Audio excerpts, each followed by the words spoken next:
Hey, I'm Jay Kumar, and this is your Seafoam Top 5 of the Week in Bass Fishing. And before getting into number 1, I just want to say thank you, veterans, and also those still serving. You guys and gals are the best. We love you. God bless you. Number 1.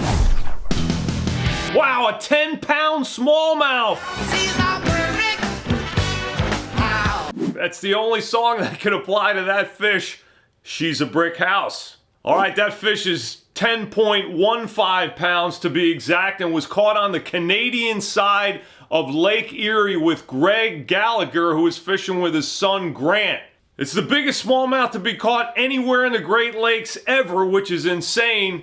No bait information has been released yet. I don't know why, but they did say they use forward-facing sonar and side imaging and 2D sonar and spot lock on the trolling motor. Keeps you in one spot. A real cool story, little tidbit came out of the catch where Grant flipped out there and caught a smallmouth 5-pounder, nice fish, and a whole school of them came up with him, and they saw one more mark down there, and that's where Greg flipped out his bait. I'm not sure what it was, a drop shot, a tube, or whatever, and he caught that amazing giant fish. Dad, what did you just catch? That's close, but is not the world record, which is 11 pounds, 15 ounces, caught out of Dale Hollow Reservoir in Tennessee way back in the day, 1955. In fact, the top 4 weightiest smallmouth catches are all from southern reservoirs, but that's fixing to change, as we saw from this fish. And it isn't just forward-facing sonar, it's gobies. Let's go, man. Number 2. All right, so we know that Major League Fishing's Bass Pro Tour is going to a 5-fish format, 5-fish count, the best 5, not every fish counts.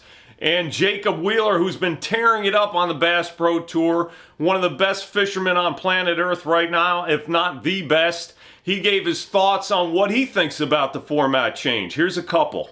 Okay, so this is not an identity change. This is just strictly a scoring change. I think one of the things that makes the BPT so unbelievable is live scoring. When you're under pressure is what I feel like is so different from the BPT than any other tournament trail. Okay, a scoring change, and they'll still have the live leaderboard that the anglers can see, and that pressure, like he said, which is cool. So it'll definitely be a little bit different than bass, which is good. It will also change the strategery, which Jacob excels at, so that'll be fun to watch, but it'll change it for everybody, obviously.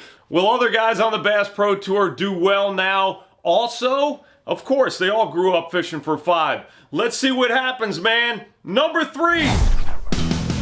All right, I got to fish with Hank Cherry's new jerkbait rod, or should I say it's the Abu Garcia Pro Series rod that Hank designed for fishing jerkbaits. And I have to say, it is unbelievable. You can launch light baits quite a ways with it, even in the wind. And when you're jerking the bait, fishing it, it doesn't move the bait as much in the water, which is unbelievable. Those are the 2 things that I noticed right away that Hank confirmed. I called him up. I'm far from the best jerkbait fisherman he is. I'm not. So I wanted to check with him about it. Now, I gotta say, I guess I shouldn't be surprised. I mean, Hank is probably the best jerkbait fisherman of all time. He's fished them for, I don't know, decades, 365 days a year, and he won back-to-back classics on them, and the 2021 classic he won on the Berkley Stunna jerkbait that he designed.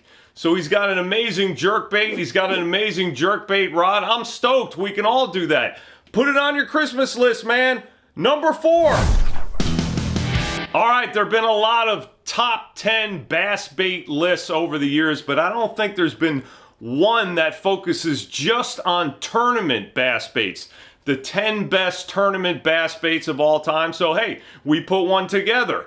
A lot of research talking about who won with a particular bait, who finished high or wins and high finishes with a particular bait, a couple of other things about how influential it's been, how many guys use it anyway on the Pro Tour, whether they're sponsored or not, or it influenced baits that they use that just like it or not. But anyway, we're going to start at number 10 and count down to number 1. And the number 10 best tournament bass bait of all time is the Megabass Vision 110 jerkbait.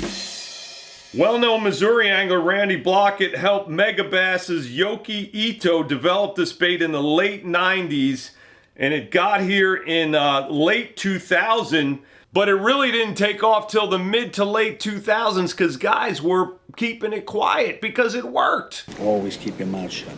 A bunch of top tournament pros have won or finished high with it over the years, and they still are, including Hank Cherry's 2020 BassMaster Classic win. The Vision 110 definitely has set the standard for all other jerkbaits, but it's on this list because it's used in tournaments and helps guys win. Number 5. Who is Texas's Kyle Hall? Well, I can tell you that he just won the Toyota Series, the MLF Toyota Series Championship on Lake Guntersville, Alabama, and 2 tournaments before that he won the Toyota on Lake Champlain in New York and Vermont. He's kind of a suspended fish, electronics expert, let's say, or that's what turns him on about bass fishing, and that's how he caught him here at Guntersville too. He caught him on a Shane's Baits A-rig with a Damiki blade bait. He said he thinks the number one thing keeping him consistent is his Garmin Live Scope. Can he stay ahead of everyone with it? Will everyone else catch up? We'll be watching, Kyle. Congrats, man. That's all I got for you this week. Thank you, Seafoam. Go to bassblaster.com or .rocks to sign up for the juicy BassBlaster email. See you next week. God bless you.